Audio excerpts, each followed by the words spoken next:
علمی point number 36 وہ ہے میرے بھائیوں، قرآن حکیم دو طرح کے علوم کو اتھینٹک مانتا ہے. نمبر 1 ریویلڈ نالج یعنی وحی کا علم، اور نمبر 2 ایکوائرڈ نالج یعنی سائنس کا علم.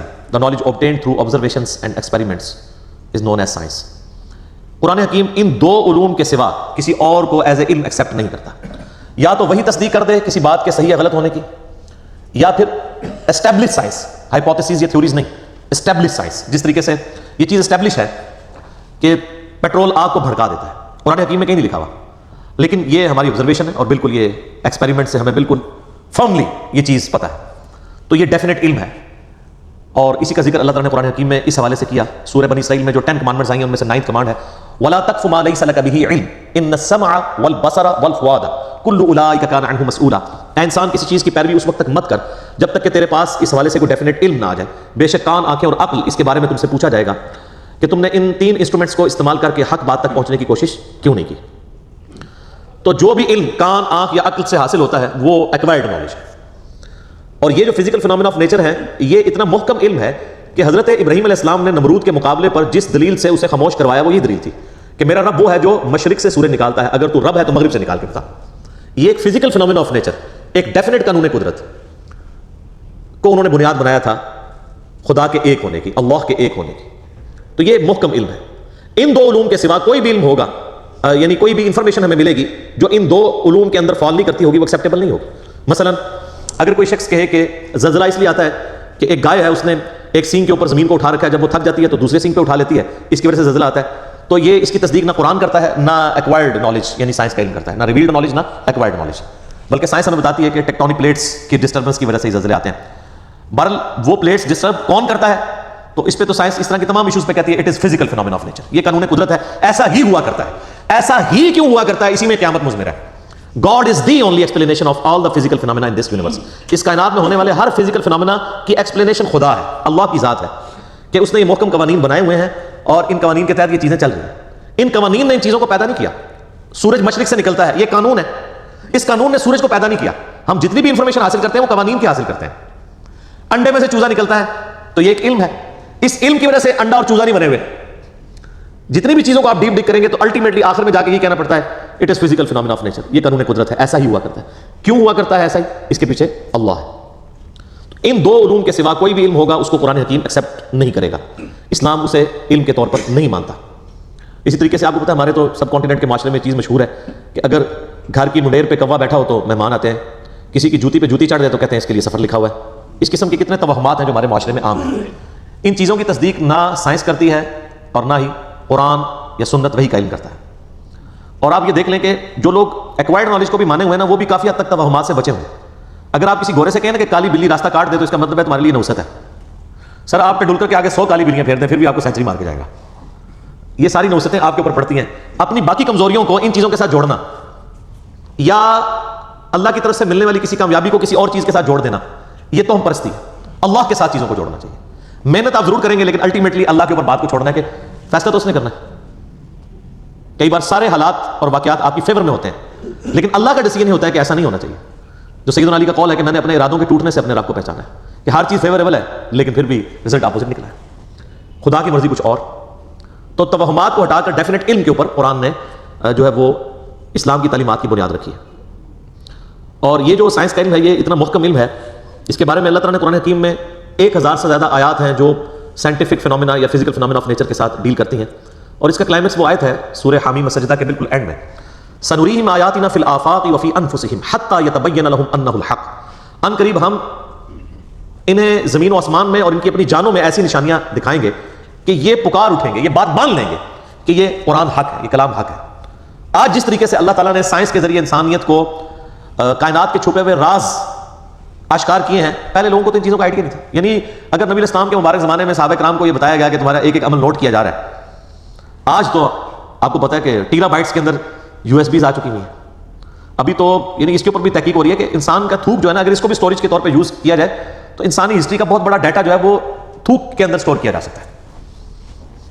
چپس کی فارم میں، USBs کی فارم میں، ہارڈ ڈسک کی فارم میں تو آپ کے سامنے چیزیں آ چکی ہیں.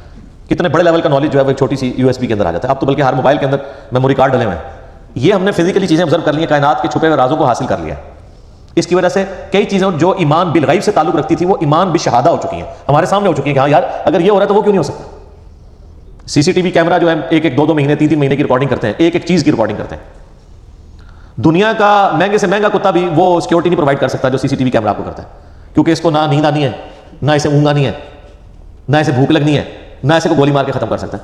وہ تو ایسے خفیہ جگہ پہ لگے ہوتے ہیں اور ہر چیز آپ ریوائنڈ کر کے ایک ایک چیز دیکھ سکتے ہیں، پکڑی جاتی ہیں چیزیں. تو یہ سب کچھ اللہ تعالیٰ نے انسان کو کان، آنکھیں اور عقل کے ذریعے فزیکل فینومینا آف نیچر کو آبزرو کر کے یہ ساری چیزیں ترقی کروائی ہیں.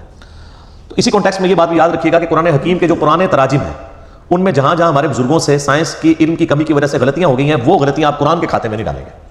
قرآن کے صرف ٹیکسٹ کی گارنٹی ہے کہ یہ محفوظ ہے. اگر قرآن کا ترجمہ کسی نے ایسا کیا جو اس وقت کے لمیٹڈ سائنس کے نالج کے تحت اتنا ہی کسی کو علم تھا تو وہ اب قرآن کے کھاتے میں نہیں ڈالا جا سکتا. اس وقت لوگوں نے کتنی کتنی باتیں کر دی. مثلا یہ قرآن حکیم میں جو سورہ لقمان میں آیا 5 علوم کا ذکر آیا، تو اس میں ایک اس چیز کا علم نہیں تھا کہ کوئی جان نہیں جانتی کہ ماں کے پیٹ میں کیا ہے. سورہ لقمان میں بھی اور صورتوں میں بھی اس کا ذکر ہے. تو ترجمہ کرنے والوں نے اس کا ترجمہ کر دیا کہ لڑکا ہے یا لڑکی، خود سے بیچ میں ڈال دیا، جو آج ہمارے لیے مصیبت بنی ہوئی ہے.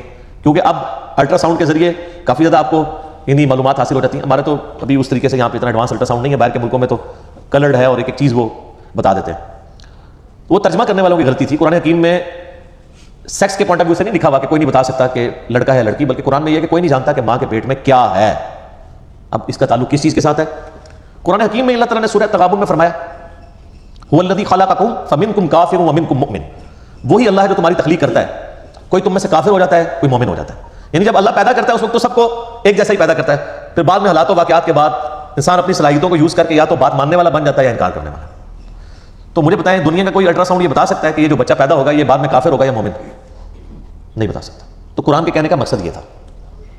اسی طریقے سے وہ یہ تو ایک رخ تھا. دوسرا رخ وہ سورہ لقمان میں جو بارش کے حوالے سے آیا، اور وہ بھی لوگوں نے اب غلط سمجھ لیا اس حوالے سے کہ وہ کہتے ہیں جی وہ تو سائنٹسٹ کو ہمیں پہلے بتا دیتے ہیں بارش کب ہوگی. سر سائنٹسٹ کبھی بھی نہیں بتا سکتے، جب ہونے والی ہوتی ہے اس وقت بتا سکتے ہیں. آج کوئی سائنٹسٹ یہ بتا سکتا ہے کہ آج ہے 24 نومبر 2019 تو 24 نومبر 2020 کو بارش ہوگی یا نہیں؟ کیوں جی؟ کوئی نہیں بتا سکتا. البتہ یہ ضرور ہے کہ اگر ہواؤں کا سلسلہ، بارش کا سلسلہ شمال سے چل پڑا ہے اور وہ 3 یا 4 دن کے بعد ہمارے ملک میں داخل ہونا ہے، جیسا کہ مونسون کا موسم آتا ہے، تو اس میں تو کوئی پریڈکٹ کر سکتا ہے کہ ہاں جی اس رفتار سے ہوائیں چل رہی ہیں الٹیمیٹلی پہنچ جائیں گی. تو اس میں تو کوئی علم غیب والی بات ہی نہیں، یہ تو فزیکل نالج ہے. جو فزیکل نالج ہے وہ علم الغیب نہیں ہے. علم غیب کی ڈیفینیشن ہے جو نالج فزیکل نہ ہو. مثلا فرشتے آپ ڈیٹیکٹ نہیں کر سکتے الٹرا ساؤنڈ کے ذریعے، کسی چیز کے ذریعے. البتہ پانی زمین میں کس گہرائی کے اندر ہے اس کو آپ سائنٹیفکلی جج کر سکتے ہیں، اور وہ فزیکل نالج ہوتا ہے. کیوں؟ جو آپ انسٹرومنٹ زمین میں گڑھا کھود کے داخل کرتے ہیں اس سے ویوز نکلتی ہیں، وہ ریباؤنڈ ہو کے واپس آتی ہیں، اس سے آپ کو پتہ چلتا ہے کہ اتنی دور فاصلے کے اوپر پانی موجود ہے. تو یہ فزیکل نالج ہے نا. ہاں اگر کوئی شخص کھڑا کسی جگہ یوں ہاتھ رکھے یا ہاتھ رکھے بغیر کہہ دے کہ جی یہاں پہ پانی اتنی گہرائی میں، تو یہ علم الغیب سے تعلق رکھے گا. تو ایسا تو کوئی بھی نہیں کرتا. ویسے تو آپ میدانی علاقوں میں کہیں بھی انگلی رکھ کے کہہ دیں کہ جناب 20 فٹ پہ پانی ہے تو واٹر ٹیبل 20 فٹ پہ ہے نا. اسلام آباد یا کوئٹہ میں کوئی 20 فٹ کے اوپر پانی نکال کے بتائے تو پھر مانیں گے اس کے پاس کوئی کشف یا کوئی علم الغیب والا معاملہ ہے، جہاں پہ پانی جو ہے وہ اس کا واٹر ٹیبل نیچے جاتا جا رہا ہے. تو یہ سارے فزیکل نالج ہے. فزیکل نالج جو ہے نا وہ علم الغیب نہیں ہوتا، کیونکہ وہ انسٹرومنٹس کے ذریعے حاصل ہوتا ہے، اور انسٹرومنٹ بھی فزیکل فینومینا آف نیچر کے اوپر کام کرتی ہیں. وہ صلاحیتیں بڑی ہوتی ہیں، بلکہ کئی جانوروں میں ایسی صلاحیتیں ہیں جو انسانوں میں موجود نہیں ہے وہ فزیکل ہے. ہاتھی 40 کلومیٹر دور تک کمیونیکیشن کرتا ہے پاؤں مار کے زمین پہ، جو ویوز پروڈیوس کرتا ہے. 40 کلومیٹر دور اس جھنڈ سے الگ ہونے والے ہاتھی موجود ہونا تو ویوز کے ذریعے جان لیتے ہیں. یہ عقاب 2-3 میل اوپر سے اپنے شکار کو لوکیٹ کر لیتا ہے، اتنی تیز اس کی آنکھ. کتے کی سونگنے کی صلاحیت انسان سے بہت زیادہ ہے. وہ ایسی چیزیں بھی سونگ سکتا ہے جو انسان نہیں سونگ سکتا. اس لیے آپ کو پتا نا یہ جب ہیروئن کی اسمگلنگ کے لیے یا اس طرح کی وہ معاملات کو پکڑنے کے لیے ایئرپورٹس وغیرہ کے اوپر کتے ٹرینڈ کتے، ایک وہ ٹرینڈ کتے ہیں جو چوری پکڑنے والے ہیں، وہ دونوں پر ٹرینڈ کتے ہیں، وہ لوگوں میں لڑائیاں کروانے کے لیے. جو اوریجنل ٹرینڈ کتے ہیں نا وہ واقعی چیزوں کو پکڑ لیتے ہیں، کئی مشینیں نہیں پکڑ سکتی جو وہ پکڑ لیتے ہیں. تو یہ فزیکل نالج سے تعلق رکھتی ہیں، یہ علم الغیب سے چیزیں تعلق نہیں رکھتی. لہٰذا ہمارے پرانے بزرگوں نے اگر کہیں کوئی ترجمے کیے، کہیں تفسیریں غلط کر دی ہیں تو وہ قرآن کے کھاتے میں نہیں ڈلیں گی. قرآن کا کوئی قصور نہیں ہے، وہ ترجمہ کرنے والوں کا قصور ہے، اور آپ لوگوں کا قصور ہے کہ آپ نے ان کو اتنا بڑا بزرگ مان لیا. میرا خیال ہے ان چیزوں سے یہ چیز کھل کے سامنے آ گئی کہ جن کو اتنے بڑی غلطیاں لگی ہیں قرآن کی تفسیر میں، تو اس کا مطلب ہے ان کے پاس علم الغیب کوئی نہیں تھا.